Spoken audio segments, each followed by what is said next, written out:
It's Shawn Braley, everybody.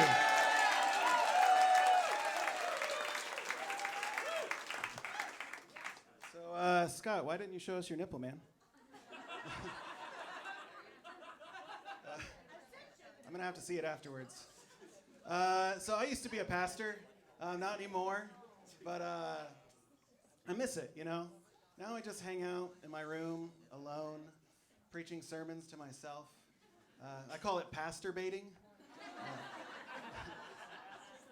I did grow up in the church, and when I was in high school, there were all these movies like American Pie that came out where guys were worried that they wouldn't get laid before graduation.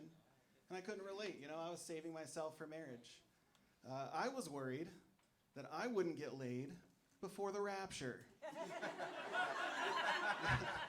Yeah, basically, I wanted to come before Jesus does.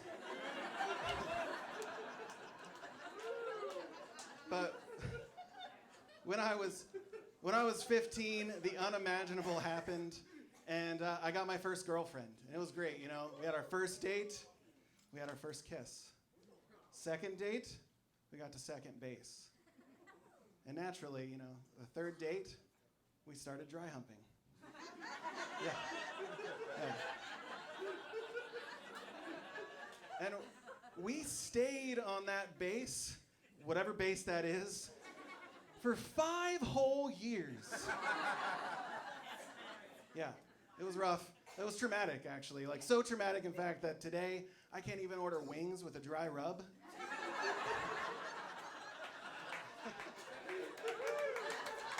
Thank you. But the reason that we held off that long, you know, is because there's nothing that Jesus hates more than wet humping. Like, it's why he walked on water. The dude hated being wet. It's true. I was a pastor, so I know. But after those 5 years, you know, we had a lot of friction in our relationship. And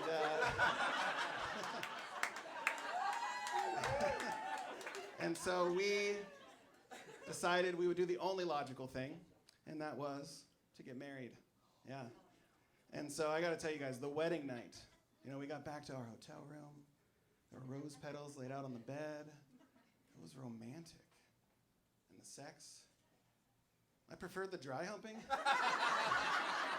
Like, we were so bad that we had to buy a Kama Sutra just to figure out the missionary position. And that was surprising to me because her dad was a missionary. So I thought we'd have this thing figured out, you know. But if you're here tonight and you're like me and you're saving yourself for marriage, and I think that some of you are, I have just a little bit of advice. You know, that first time, it's probably going to just be a little rough, but it's okay. In the meantime, you do you, because that's all you're doing anyway.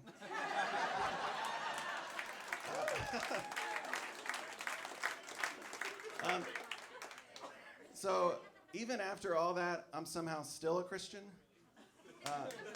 But I do have my doubts. I have my doubts. And whenever I go to another Christian and tell them my doubts and they say, well, the Lord does work in mysterious ways. I was like, what kind of answer is that? If I went to my mechanic and he came out to me and he was like, you know, cars do work in mysterious ways. And then I'm like, can you give me a little more information, please? And he'd be like, well, all I know is that Henry Ford spoke the first car into existence about 6,000 years ago. So, but I don't buy it. I don't think that they really believe it when they say the Lord works in mysterious ways. I think it's just a lazy way for them to say, well, I don't know. God did it. I don't know. And so it's frustrating to me because if we say that God did everything, then God had to do the bad things. And if God had to do the bad things, then God did the Holocaust, slavery, and the last season of Game of Thrones.